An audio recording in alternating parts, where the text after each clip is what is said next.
दोस्तों, हजरत इमाम हसन रज अल्लाहु ताला अन्हु को जहर देने वाला वह कौन था जिसने आपके कलेजे के 72 टुकड़े कर दिए थे? और शहादत के वक्त जालिमों ने आपकी लाश के साथ क्या जुल्म किया? इसका पूरा वाक्य हम आपको सुनाएंगे। यह इस्लामी तारीख का एक ऐसा दर्दनाक बाप है जिसे सुनकर कठोर से कठोर दिल इंसान भी अपने जज्बात पर काबू न रख पाता और बिल आखिर आंखों से आंसू निकल ही आते हैं। यह दिल दहला देने वाला वाकया दिल थाम कर सुनिएगा दोस्तों। इससे पहले भी इमाम हसन रज अल्लाह ताला अन्हु को 2 बार झड़ दिया जा चुका था, लेकिन दोनों मर्तबा जालिमों को अल्लाह तबारक व तआला ने नाकाम कर दिया था। लेकिन जब तीसरी मर्तबा आपको जहर दिया गया तो वो दोनों बार दिए गए। जहर से ज्यादा खतरनाक था। हीरे को पीस करके इमाम हसन रज अल्लाह ताला अन्हु के मशकीजे में डाल दिया गया था, जिससे आप पानी पिया करते थे। 27 सफर की रात इमाम हसन रज अल्लाह ताला अन्हु सोए हुए थे। अचानक नींद से बेदार हो जाते हैं। बहन ज़ैनब रज अल्लाह ताला अन्हु इबादत में मशरूफ थी। आपने नींद से जागने के बाद बहन ज़ैनब को आवाज दी और फरमाया, मैंने एक ख्वाब देखा है कि आपके दोनों आंखों के दरमियान कुल हुलाहु अहद लिखा हुआ है। जब लोगों ने यह ख्वाब सुना तो बहुत खुश हुए, लेकिन जब यह ख्वाब मौला कायनात के शागिर्द हजरत सईद इब्ने मुसब रज अल्लाह ताला अन्हु ने सुना तो आपने फरमाया, अगर इस ख्वाब की ताबीर पूरी हो गई तो समझ लीजिए कि आप बहुत जल्द इस दुनिया से जाने वाले हैं। कुछ ही दिन बचे हैं। यह सुनना था कि ख्वाब ने सबको लर्जा दिया। सैयदा ज़ैनब ने कहा, ए मेरे भाई, आपने ये कैसा ख्वाब देखा है?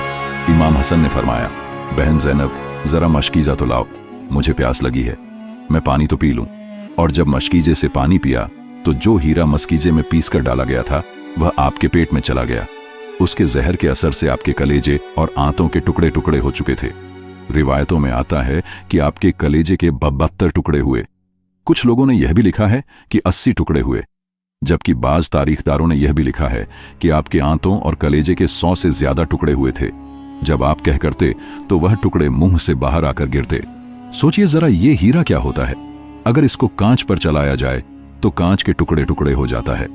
यजीद सिर्फ कातिल हुसैन रज अल्लाहु ताला अन्हु ही नहीं था, बल्कि कातिल हसन रज अल्लाहु ताला अन्हु भी है।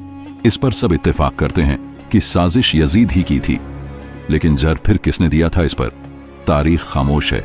मौरखन इसमें इतने उलझे हुए हैं कि कोई वाज मौके पेश नहीं किया जाता, क्योंकि जिस वक्त आपके कलेजे टुकड़े होकर बाहर गिर रहे थे, आपके गले से लेकर नाप तक का हिस्सा जहर की वजह से कट चुका था। आपने यह चंद रोज बड़ी तकलीफ में गुजारे, और जब आपको लगने लगा कि मेरे पास अब ज्यादा वक्त नहीं बचा है तो आपने फरमाया, हुसैन को बुलाओ ताकि कुछ नसीहतें कर दूं, अब मैं ज्यादा वक्त रह नहीं पाऊंगा। इमाम अली मकाम आपके पास तशरीफ लाए, और जब भाई की हालत देखी तो गले मिलकर खूब रोए और पास बैठ गए। पूछने लगे, ए भाई, आपको किसने जहर दिया है? आपने फरमाया, मेरा शक जिसकी तरफ है, अगर वही कातिल है जो मेरे ख्याल में है तो अल्लाह बेहतरीन इंतकाम लेने वाला है, और अगर वो नहीं है तो मैं नहीं चाहता कि शक की बुनियाद पर कोई बेगुनाह मारा जाए, क्योंकि अगर मैं नाम लूंगा तुम कत्ल करोगे, अल्लाह बेहतरीन इंतकाम लेने वाला है। मजीद आगे इसी रिवायत में आता है कि ऐ मेरे भाई, उसको छोड़ दो हत्ता कि मैं और वह अल्लाह से मुलाकात करें। आपने उसका नाम बताने से इनकार कर दिया। अब यह सवाल दोस्तों बाकी रहा कि आखिर जहर किसने दिया था। तो इस जिमन में यह कौल मिलता है कि इमाम हसन रज अल्लाह ताला अन्हु को जहर आपकी ज़ौजा जायदा बिनते अश ने यजीद के कहने पर इस शर्त पर दिया था कि यजीद उससे शादी करेगा। जब उसने ऐसा किया तो यजीद ने उसे शादी से यह कहते हुए इनकार कर दिया कि जब तुम इमाम हसन से राजी न हुई तो मुझसे कैसे राजी होगी। लेकिन इस कौल की कोई वाज दलील नहीं, क्योंकि जब हजरत इमाम हसन रज अल्लाह ताला अन्हु ने इमाम हुसैन को नहीं बताया कि कातिल कौन है, तो हदमी तौर पर किसी के बारे में यह फैसला कर देना कि फला कातिल है, मुरखन ने इसे नाम मुनासिब समझा, इसीलिए किसी का नाम नहीं लिया। बहरहाल जब सुबह हुई और लोग जमा होने लगे, इमाम हसन रज अल्लाह ताला अन्हु ने अपने आखिरी वक्त में वसीयत की और कहा, हुसैन, सब्र से काम लेना, और मेरी तमन्ना है कि जिस वक्त मेरा जनाजा उठे तो मुझे नाना जान के कदमों में दफन कर देना। मैं नाना जान के कदमों में दफन होना चाहता हूं। इमाम हसन 28 सफर को एक रिवायत के मुताबिक 29 सफर को, और बाज रिवायत के मुताबिक 5 रबी अव्वल शरीफ को शहीद हो गए, और आखिरी वक्त में आपका पूरा जिस्म जहर से हरा हो चुका था जब आपकी तदफन के लिए जनाजा उठा और लोग लेकर चले। लेकिन यह भी तारीख का एक बदतरीन बाब है। जब जनाजा लेकर बाहर आए और हुजूर सल्लल्लाहु अलैहि वसल्लम के रोजा मुबारक में हजरत हसन रज अल्लाह ताला अन्हो को दफन करना चाहते थे तो बनु उमैया का वो गलीज और गंदा इंसान, जिसे दुनिया मरवान के नाम से जानती है, बदतरीन इंसान जिस पर मेरे आका सल्लल्लाहु अलैहि वसल्लम ने लानत की थी, उसने कहा कि मैं इनको दफन नहीं होने दूंगा। इमाम हुसैन ने कहा कि मेरे भाई की वसीयत है, मैं दफन करूंगा।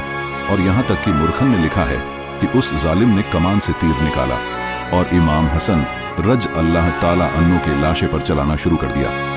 सोचिए, एक बंदा जो शहीद हो चुका है और लोग कहते हैं कि मरवान को बुरा मत कहो, यजद को इतना बुरा मत कहो। वो लोग सोचे किस जगह पर खड़े हैं। जब तीर जनाजे में इमाम हसन के जिस्म पर आकर लगा तो खून का फव्वारा निकलने लगा। उस वक्त लोगों ने कहा कि एक कफन पर दूसरा कफन फिर से लपेट दो ताकि हसन रज अल्लाह ताला अन्हो को रंगीन कफन में ना लेकर जाएं। यह भी दोस्तों इमाम हसन रज अल्लाह ताला अन्हो की करामत ही है कि इंतकाल के बाद तीर लगा तो जिस्म से खून निकलता है। फिर आपको जन्नतुल बकी में आपकी अम्मी जान हजरत फातिमातु जहरा रज अल्लाह ताला अन्हो के कदमों में दफन कर दिया गया। आखिर में दुआ है कि अल्लाह ताला अहले बैत के सदके में हमें दोनों जहान में सरखरू फरमाए। अगर आपको यह वीडियो पसंद आया हो तो इसे लाइक, चैनल को सब्सक्राइब और अपने दोस्तों को जरूर शेयर।